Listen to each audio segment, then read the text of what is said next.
ఎర్రగొట్టే కారం రంగు రుచి ఆచి కారం పొడి. ఒక ఉద్యమకారుడిగా నాకుండేటటువంటి బాధ ఏంటంటే ఇంకా కూడా ట్యాంక్ బండ్లో మన తెలంగాణ వాళ్ళ విగ్రహాలు లేవు. ఆంధ్ర వాళ్ళ విగ్రహాలు తీసేయమని నేను అంటలేను, అవసరం సమయం సందర్భం వచ్చినప్పుడు ఆ పని కూడా చేయొచ్చు. కానీ మన వాళ్ళ విగ్రహాలు అక్కడ ఉండాలి. ముచ్చర్ల సత్యనారాయణ గారి విగ్రహం ఖచ్చితంగా ట్యాంక్ బండ్ మీద ఉండాలి.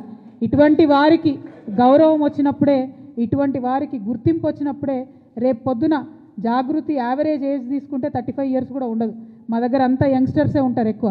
మరి వీరు ఇంకొక 60 ఏళ్ళు తెలంగాణ కోసం పనిచేసేటటువంటి వాళ్ళు కాబట్టి మా సంస్థకు ఇటువంటి యువతకు మరి స్ఫూర్తి రావాలంటే ఖచ్చితంగా ట్యాంక్ బండ్ మీద మన తెలంగాణ ఉద్యమకారుల విగ్రహాలు ఉండాలి. ముచ్చర్ల సత్యనారాయణ గారి విగ్రహం పెట్టాలని చెప్పి నేను ప్రభుత్వాన్ని డిమాండ్ చేస్తూ ఉన్నాను. అట్లానే అమరజ్యోతి ఉంది. ఇవాళ అమరజ్యోతి మొత్తం పడవబడేబడ్డది. ఆనాడు బీఆర్ఎస్ హయాంలో అమరజ్యోతిలో అవినీతి మరకలు అంటితే ఆ అవినీతి గురించి చెప్తూ అధికారంలోకి వచ్చినటువంటి కాంగ్రెస్ పార్టీ ఇంతవరకు మరి అమరజ్యోతి దగ్గరికి వెళ్ళి నివాళులు అర్పించడం కానీ అమరజ్యోతిని గౌరవించడం కానీ చేస్తలేరు. రేపు పొద్దున ఖచ్చితంగా జాగృతికి సమయం వస్తుంది, జాగృతికి అధికారం వస్తుంది. ఆ సందర్భంలో అఫీషియల్గా తెలంగాణ తొలి అమరుడు శ్రీకాంతాచారి యొక్క వర్ధంతిని, జయంతిని అమరజ్యోతిలో జరుపుతాం. తెలంగాణ ఉద్యమకారులు ఎవరైతే ఉన్నారో, విస్మరణకు గురైనటువంటి వారు ఎవరైతే ఉన్నారో అక్కడ ఉండేటటువంటి చాలా పెద్ద లైబ్రరీ ఉంది, ప్లేస్ ఉంది. ఆ కేంద్రాన్నంతా కూడా తెలంగాణ వాదాన్ని ప్రజ్వలింపజేసేటటువంటి ఒక సెంటర్ పాయింట్గా, ఒక వార్ రూమ్గా దాన్ని క్రియేట్ చేయడం జరుగుతుంది.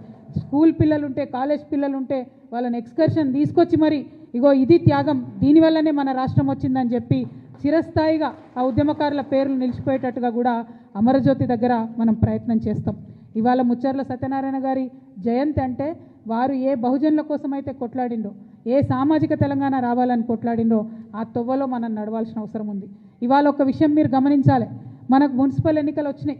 మొన్ననే లేటెస్ట్గా గ్రామ పంచాయతీ ఎన్నికలలో బీసీలకు అన్యాయం జరిగింది. 42% రిజర్వేషన్ ఇవ్వకుండానే ముందుకు పోయిండ్రు. ఇవాళ మున్సిపల్ ఎన్నికలు వచ్చినాయి. మళ్ళీ మున్సిపల్ ఎన్నికలలో 42% మాట ఎత్తకుండా కాంగ్రెస్ ప్రభుత్వం ముందుకు పోతుంది.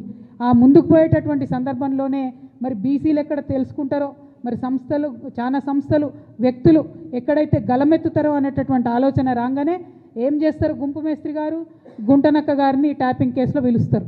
గుంపు మేస్త్రి, గుంటనక్క ఇద్దరు కలిసే ఉన్నారు. మభ్యపెట్టేటటువంటి ప్రయత్నం ఇది తెలంగాణ సమాజాన్ని. రేపు పొద్దున మీరు నోటిఫికేషన్ ఇస్తున్నారు మున్సిపాలిటీస్ కోసం, మా బీసీలంతా ఏకమవుతారు, ఏమైంది మా 42% అడుగుతారని చెప్పి కొత్త డ్రామా మొదలుపెట్టిరు తప్పితే ఇది ప్రజలకు వనికొచ్చేటటువంటిది కాదు. వాళ్ళిద్దరు కూడా కలిసే ఉన్నారు. ఇవాళ బీఆర్ఎస్ పార్టీ ఎక్కడ అడిగిందో ఒక్కసారి ప్రజలు గుర్తు చేసుకోవాలి. బీసీలకు 42% రిజర్వేషన్ ఇవ్వకుండా ఎట్లా మున్సిపల్ ఎలక్షన్లకు పోతారని బీఆర్ఎస్ పార్టీ ఉద్యమాలు చేస్తున్నదా ఇవాళ బీసీ బిడ్డలు గమనించాలి. కాంగ్రెస్ పార్టీ ఆలోచన చేస్తున్నదా ఇవాళ బీసీ బిడ్డలు గమనించాలి. మరి ఖచ్చితంగా 42% ఇవ్వకుండా మున్సిపల్ ఎన్నికలకు వెళ్ళడం అంటే బీసీలను మోసం చేయడమే అని జాగృతి భావిస్తూ ఉన్నది.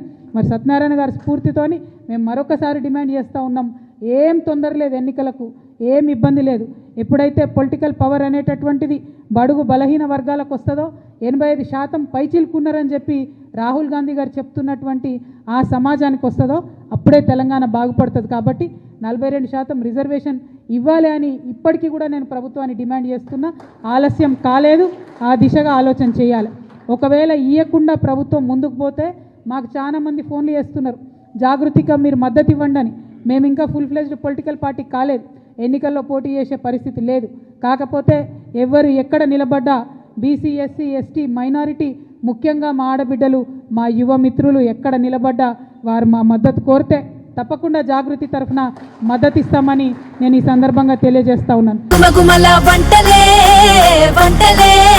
ఎర్రగొట్టే కారం రంగు రుచి ఆచి కారం పొడి.